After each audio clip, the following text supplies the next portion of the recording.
Сәлем достар, қалдарыңыз қалай? Менің каналыма қош келдіңіздер.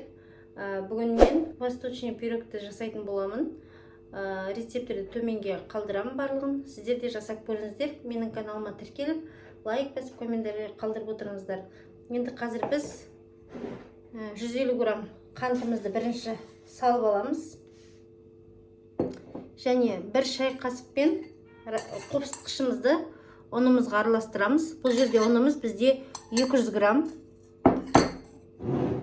Осылай араластырып аламыз.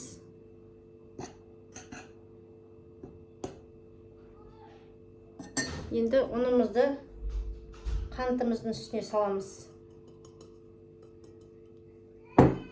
Енді қолымызбен араластырып аламыз. Енді 150 грамм майымызды саламыз. 72%-тік.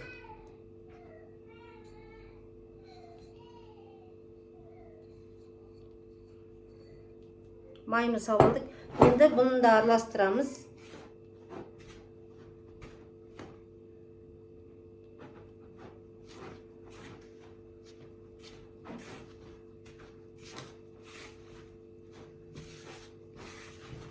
Мен алдыңғы видеоларында сметаниктің рецептімен бөліскен болатынмын жасалу жолымен. Ең бірінші видеомнан қарап өтсеңіздер болады. Барлығының тестасы осылай жасалады, бірдей бол. Міне осылай араластырып аламыз.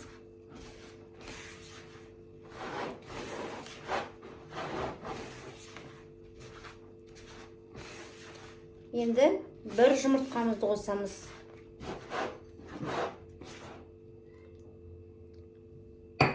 Араластырамыз.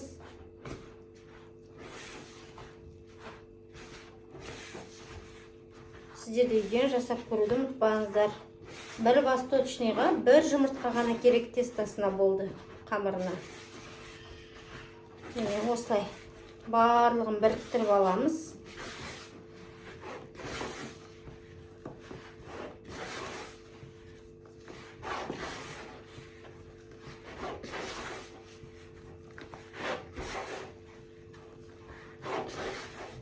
Қамырымызды бұқтырып алғаннан кейін мешокқа сала тұрамыз.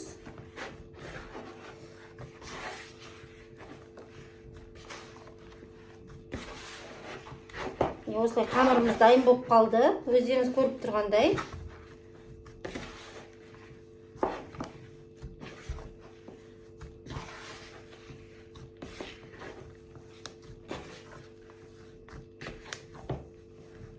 Барлығы бір-бірімен бірікті.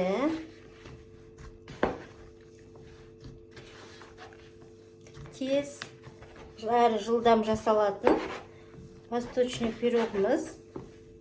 Жасап көруді ұмытпаңыздар. Жасағаннан кейін міндетті түрде комментарий бөліміне өздеріңіздің ойларыңызды қалдырсаңыздар болады. Міне осындай қамырымыз дайын болды.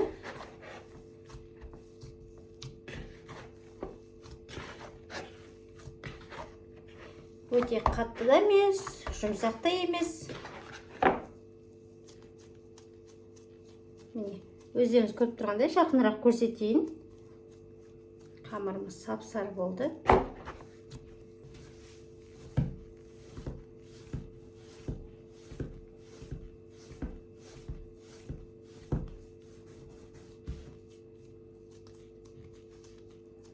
Міне қамырымыз дайын.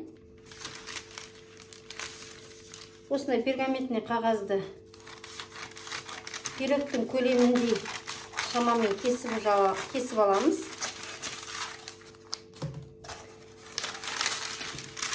Енді жан-жағын кесіп тастаймыз.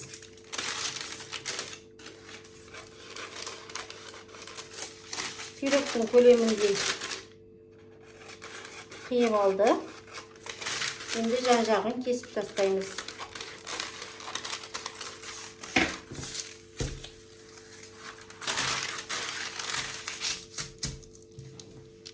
Енді міне майлы жағын төменге қоямыз. Дайын. Енді оқтаумен осылай ысамыз.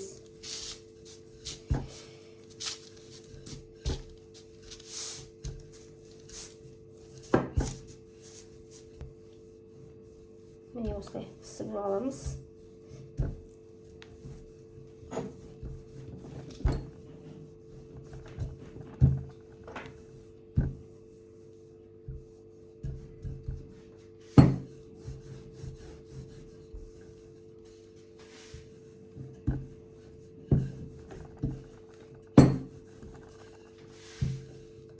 Жан-жағын неге ерек деп ойламаңыздар. Қазір оның барлығы формамызға салғанда кететін болады бір қалыппен.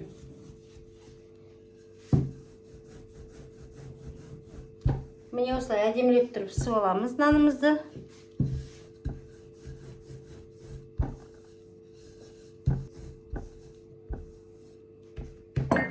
Қамырымыз дайын. Енді жан-жағын қолымызбен осылай түзулеп жібереміз. Менде осындай форма 28 диаметр осылай алынады. Енді осы қысқан нанымызды осылай алып формамызға саламыз.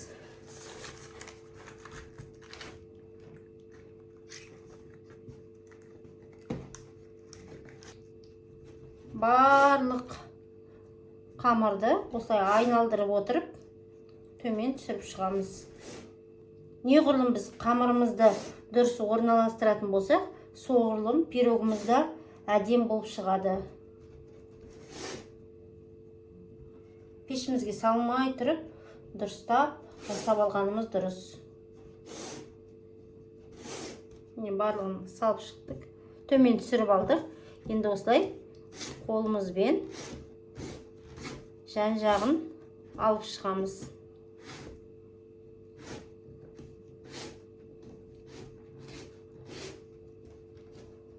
Бізде песочный печеньеміз қалай жасалады? Дәл сол рецепт. Дәл солай осы қамырымызды да дайындаймыз. Пирогтың жан-жағына қазір песочный печенье ретінде саламыз.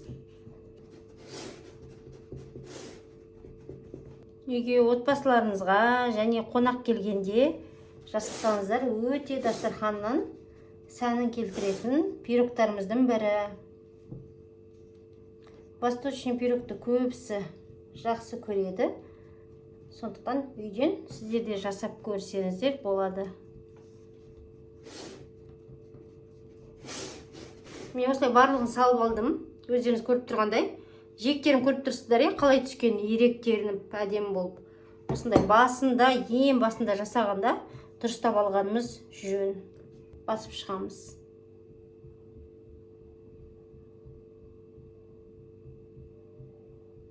Енді ақырын ғана вилканың көмегімен ақырын ғана осылай кесіп шығамыз. Міне осындай бізде қамырымыз дайын. Енді бізге не керек? Мейізіміз қажет және өрігіміз қажет, жаңғағымыз қажет. Осының барлығын салып алғаннан кейін бізге 3 желания сгущенкамыз керек. Осы сгущенкамен пайдалансаңыздар өте әдемі. Мен көбінесе осыны пайдаланамын. Пирогтарымыздың беті әдемі болып шығады. Қамырымыздан жан-жағына печенье жасасайық. Шаймен бірге желініп қалады. Енді біз мейізімізді салып шығамыз.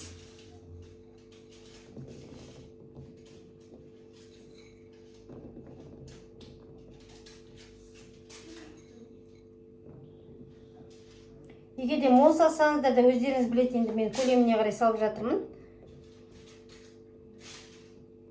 Енді диаметр 28. Сіздер де жасап көруді ұмытпаңыздар.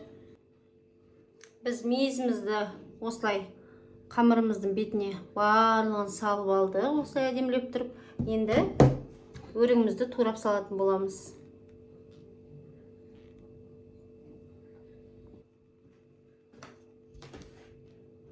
Егер де көп қоссаңыздар да болады. Енді мен бірақ осындай 28 диаметрлік формама осындай көлемде қосамын.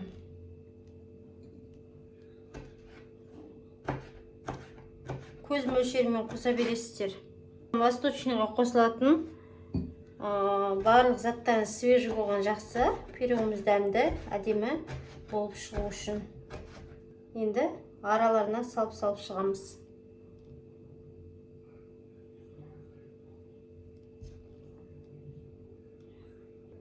Салып шықтық. Енді жаңғақты ұсақтап турап бетіне салып шығатын боламыз. Барлығын осылай орналастырып салып шықтық. Енді жаңғағымызды тураймыз. Осылай ұсақтап барлығын турап шығамыз. Ұсақтап турап алған жаңғағымызды бетіне салып шығатын боламыз.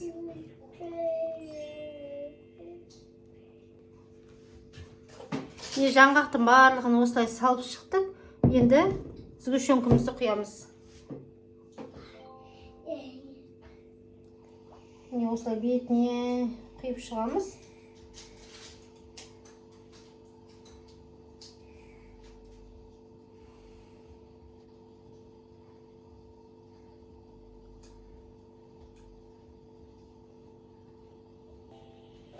Бетін осылай қасықпен түзулеп шығамыз. Сгущенканы барлығын құйып алдық. Енді пешімізге саламыз.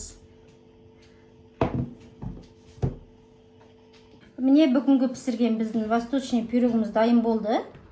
Жақындатып көрсетейін. Сіздер де үйден жасап көруді ұмытпаңыздар. Енді ортасының қандай болғанын қазір тіліп көрсететін боламын. Міне біз піскеннен кейін міндетті түрде суытып аламыз, өйткені тілуге де ыңғайлы болу үшін. Қонақ келгенде столдың сәнін келтіретін нағыз әдемі пирогтарымыздың бірі. Міне, қараңыздар. Міне осындай. Міне өздеріңіз көріп тұрғандай, менің оқырмандарым, қараңыздар. Сіздер де жасап көруді рецепт бойынша ұмытпаңыздар. Менің каналыма тіркеліп, лайк басып, комментарий жазып қолдап отырыңыздар. Мен сіздерге күнделікті әдемі рецептермен бөлісетін боламын. Сау болыңыздар.